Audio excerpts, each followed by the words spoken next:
वकील साहब, यह जो बीएचयू में घटना घटी है उस पर आप क्या कहना चाहेंगे? यह छात्रों को 14 दिन की न्यायिक हिरासत में रख दिया गया है। वह चर्चा करने जा रहे थे और उनको मारपीट कर और जेलों में डाल दिया गया है। इस पर आपकी क्या प्रतिक्रिया है? हमारी प्रतिक्रिया ये है कि 2014 से ये पहली घटना नहीं है। हम जिस रास्ते पर आए, जो सरकार है वो सरकार इस संविधान को शुरू से ही नहीं मानती है, उस विचारधारा की।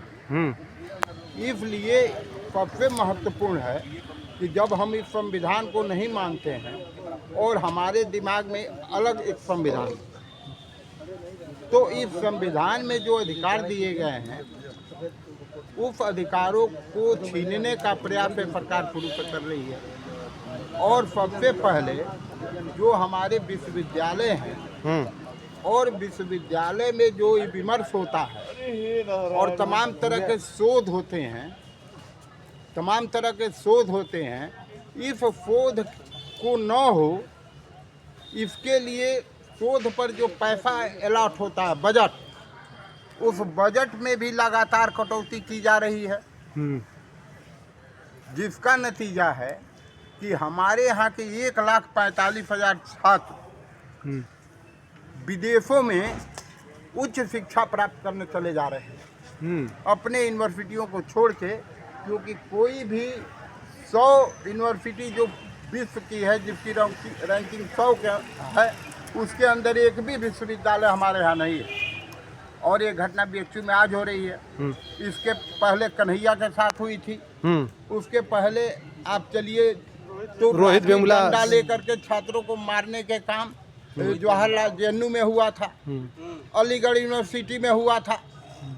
तो यह छात्र जो एक विचार प्रोग्रेसिव हैं, इनकी आवाज़ को दबाने के लिए ये सब कार्य हो रहा है।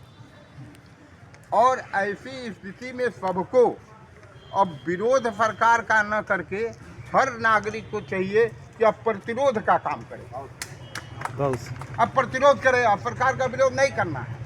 हर नागरिक का कर्तव्य हो गया है कि अब प्रतिरोध के लिए तैयार रहे और जो संवैधानिक अधिकारों को हनन हो रहा है या हमको उसको छीना जा रहा है हमारा संविधान, इसको बचाने के लिए हमको खड़ा होना चाहिए। नहीं तो ना हमारे किसान बचेंगे, ना हमारे मजदूर बचेंगे, ना हमारे छात्र बचेंगे। इसी का नतीजा है कि जो एजुकेशन पॉलिसी आई है 2020, एजुकेशन पॉलिसी 2020 आई है, इसमें असंभव सा अब हो गया है कि हमारे यहाँ कोई हायर एजुकेशन प्राप्त कर सके। इसलिए कि एजुकेशन अब केवल राजनीति भी हमसे छीन ली गई है, क्योंकि अब वही हमारा प्रतिनिधि होगा जो प्रतिनिधि करोड़पति, अरबपति और कारपोरेट से होगा। अब हमसे राजनीति छीन ली गई, हमसे नौकरी छीन ली गई।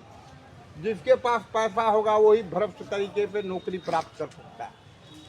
अब हमसे राजनीति भी छीन ली गई, नौकरी भी छीन ली गई और तीसरे नंबर अब शिक्षा छीनने का काम हो रहा है। और जिसका नतीजा है हो गया है जो एजुकेशन पॉलिसी 2020 आई है, इसके हिसाब से अब एजुकेशन शिक्षा को भी छीनने का काम हम गरीब, और संविधान में जो समानता का अधिकार हमको मिला है इससे हमको बहुत दूर ले जाया जा रहा है।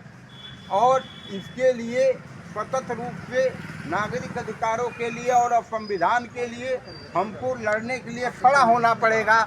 इसी के साथ मैं ये नहीं कहता कि बीएचयू के साथ तमाम ऐसे लोग जो लोकतांत्रिक अधिकारों के लिए लड़ रहे हैं और सालों सालों से जेलों में हैं और उनकी बेल पर भी सुनवाई नहीं हो रही है, सरकार बेल पर एक न एक अड़ंगा लगा देती है। ऐसे तमाम छात्र जो जेएनयू के हैं या हर जगह के हैं, वो जेलों के अंदर ठूसे जा रहे हैं। ऐसी स्थिति में लड़ने के लिए खड़ा होना पड़ेगा और खड़ा होने के साथ हर नागरिक को प्रतिरोध के लिए खड़ा है और एक दूसरी लड़ाई की भूमिका तैयार करनी पड़ेगी। इन अंग्रेजों को हटाने के लिए, जो काले अंग्रेज इस समय बैठे हैं, जो लड़ाई में स्वाधीनता के अंग्रेजों के साथ इनको हटाने के लिए पुनः नए सिरे पे हर आदमी को खड़ा होना पड़ेगा। इसी के साथ जय समाजवाद, जय हिंद, जय भारत।